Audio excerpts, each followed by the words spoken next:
Everyone thought Jennifer Langston had the perfect life. She was young, rich, and famous. She was the CEO of a big tech company worth millions.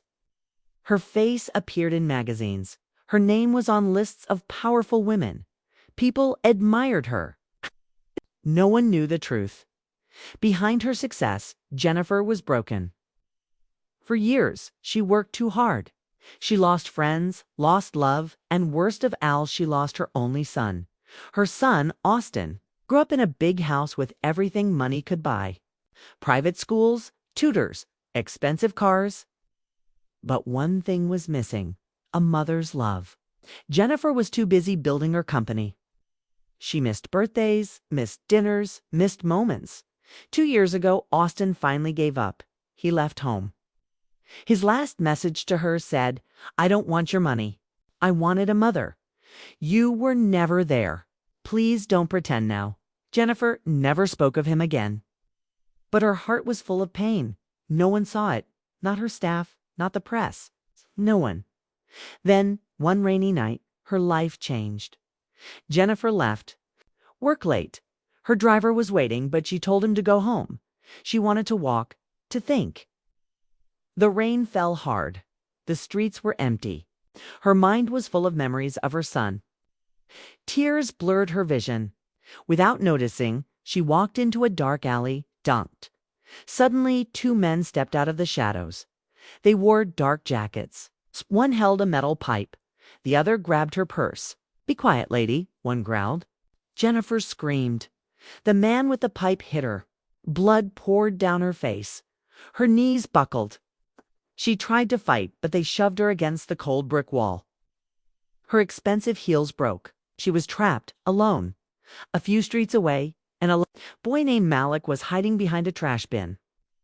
Malik had nothing: no home, no parents, no friends. Just an old jacket and a scar over his eye. He had not gone to school in months. No one cared. No one even noticed him. He lived in the shadows, eating leftovers from garbage bins. That night, he was hiding near a bakery. The smell of old bread made him feel warm. Then he heard a woman scream. Then harsh voices. He peeked out from behind the bin. What he saw shocked him. 2 men were beating a woman. One hit her with a pipe. Blood ran down her face. She was trying to protect herself, but she was weak. Her fancy clothes were torn. She looked like someone rich, but now she was on the ground, broken. Malik's heart pounded.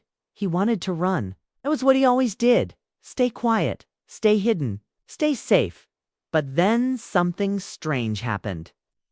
The woman, bleeding and scared, looked right at him. Her eyes met his, full of fear, full of pain, but also full of hope. In that moment, Malik felt something inside. No one had ever looked at him like that. No one had ever needed him. The 2 men laughed and walked away, one swinging the metal pipe like a prize. The woman lay on the ground, barely breathing. Malik ran to her. He knelt beside her. Blood covered her face. Her hands shook. Her eyes fluttered open. "Stay with me," Malik whispered. His hands trembled as he pulled out a cracked old phone. He called emergency services. "A lady ... She's hurt. Please come. She's bleeding. Please help." He told the operator. Suddenly, her cold hand grabbed his wrist. Her voice was weak, almost gone. "You're the first person who didn't walk away," she whispered. Malik swallowed hard. His throat burned. Tears filled his eyes. "If I die here ... you must know. You saved more than my life. You saved my faith in people." Malik's heart broke. No one had ever said such words to him. He'd always felt invisible, unwanted.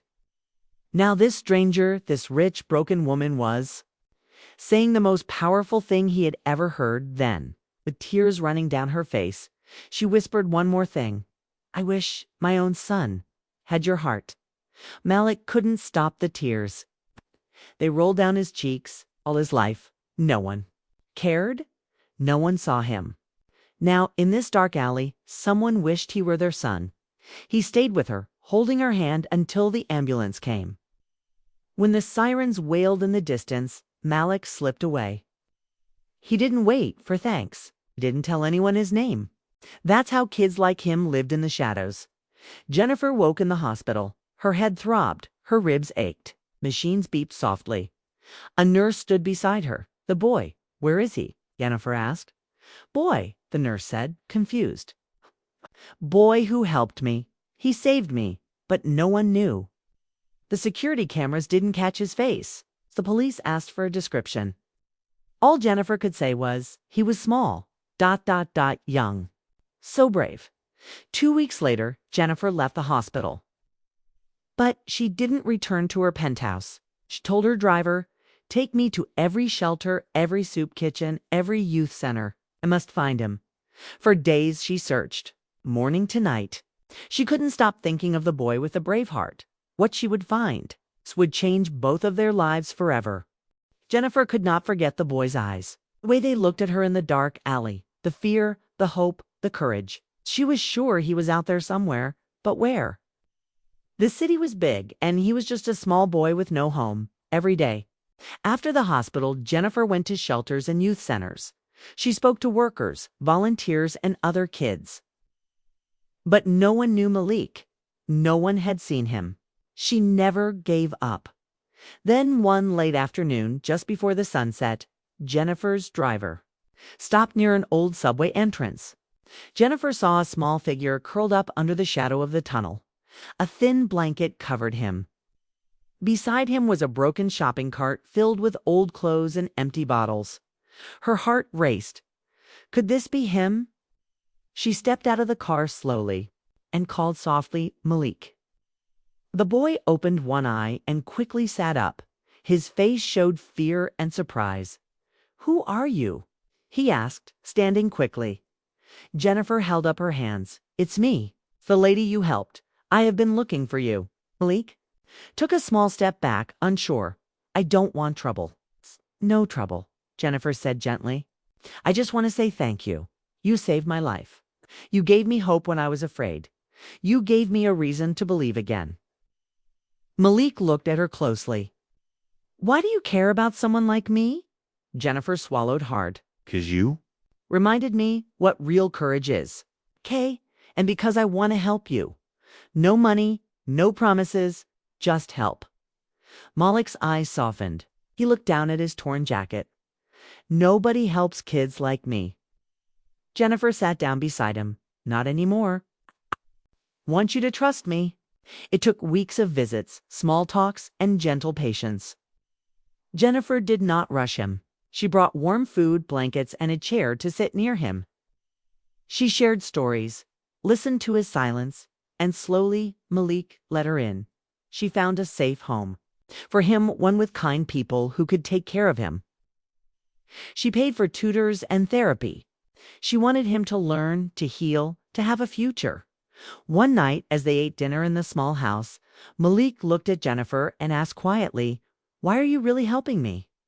Jennifer looked into his eyes, her own filled with tears. "Because when I was at my lowest, when I felt invisible and broken, you stayed. You didn't run away. That changed everything for me." Malik nodded slowly, then smiled for the first time in a long time. "Can I call you Mrs. Jen?" Jennifer laughed, the sound warm and bright. "Only if I can call you little one." But Jennifer's fight was not over. Using her power and money, she worked with police to find the men who attacked her. It took months. One tried to escape the country. The other was caught with a weapon connected to the attack. Both were arrested, charged, and sent to jail. At the court, Jennifer spoke calmly but firmly. When asked why she chased the criminals so hard, she said, "Because kids like Malik deserve to live in a world where men like those don't walk free." Years later, at a youth leadership event Jennifer helped start, a young man stepped onto this stage. He wore a simple shirt and clean pants. It was Malik. He cleared his throat and began, "I used to sleep in alleys where no one saw me, where I was invisible. But one day I helped someone. And she saw me. She believed in me. That changed everything. Malik smiled at Jennifer in the front row. The room filled with applause. Jennifer wiped tears not of pain, but of pride. Boy who saved her life had rebuilt his own. From darkness into light.